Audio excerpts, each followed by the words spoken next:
Quantum computers have long promised to revolutionize fields from cryptography to drug discovery, but their basic building blocks are still evolving. Dr. Patel, can you break down what a quantum transistor is and why it's so pivotal in quantum hardware? Absolutely. Think of a classical transistor as a tiny switch that controls the flow of electrons. In quantum computing, a quantum transistor manipulates the state of qubits quantum bits that can exist in multiple states simultaneously. This ability is fundamental for executing quantum logic operations and scaling up to powerful processors. That's a great analogy. But unlike traditional transistors, quantum ones operate under the strange rules of quantum mechanics superposition, entanglement, and so forth. Could you elaborate on what challenges arise from this, especially regarding stability and error rates? Certainly. Qubits are incredibly sensitive to their environment. Even minuscule disturbances can cause them to lose information, a phenomenon known as decoherence.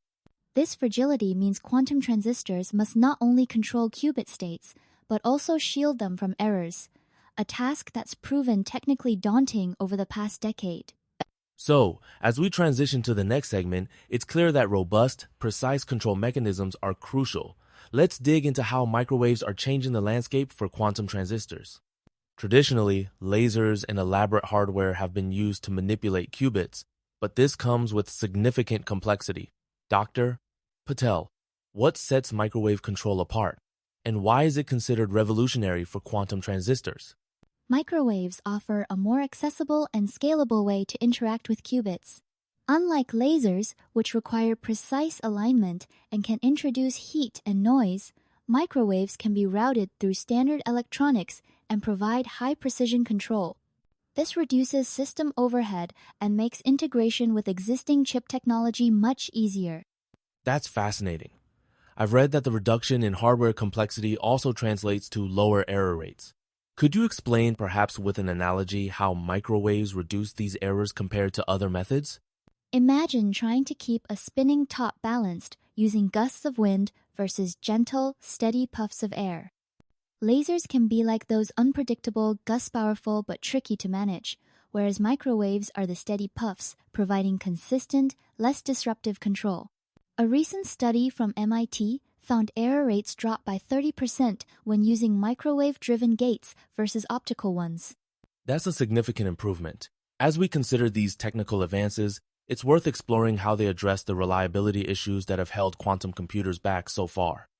Quantum computers have been notoriously unreliable, with error rates making large-scale calculations impractical. How does this new microwave-controlled transistor technology specifically improve reliability? The key is that microwaves enable more precise control over qubit operations, which directly reduces gate errors. These are the tiny mistakes that accumulate and crash computations. Furthermore, microwave control can be synchronized with quantum error correction protocols, helping systems detect and fix errors in real time. IBM's 2023 prototype saw a doubling of computation fidelity using this approach. That's impressive. Critics might say that reducing error rates is only part of the puzzle. Scalability is another. Could this technology facilitate scaling up to thousands or millions of qubits as required for practical applications?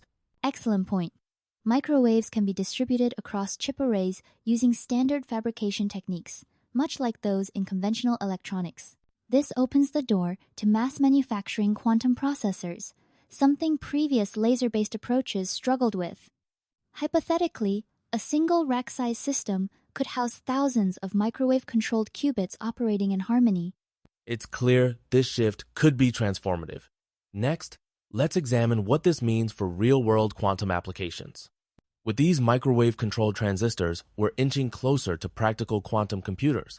What real-world impacts could we see as reliability and scalability improve? As error rates drop and systems become more robust, quantum computers will tackle problems like molecular simulation for drug discovery, optimizing supply chains, or cracking advanced cryptographic codes. For example, pharmaceutical companies could simulate protein folding in minutes, a task that takes classical computers months.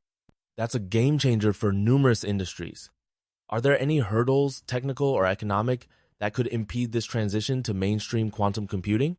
Certainly. While microwaves lower hardware complexity, cooling requirements and material engineering still pose challenges. However, the trend toward room temperature qubits is promising. McKinsey's 2024 forecast suggests quantum computing could add $450 billion in value to the global economy within a decade if these advances continue. As we wrap up, it's clear that the microwave-controlled quantum transistor is more than a technical feat. It's a signal that quantum computing's future is arriving faster than expected.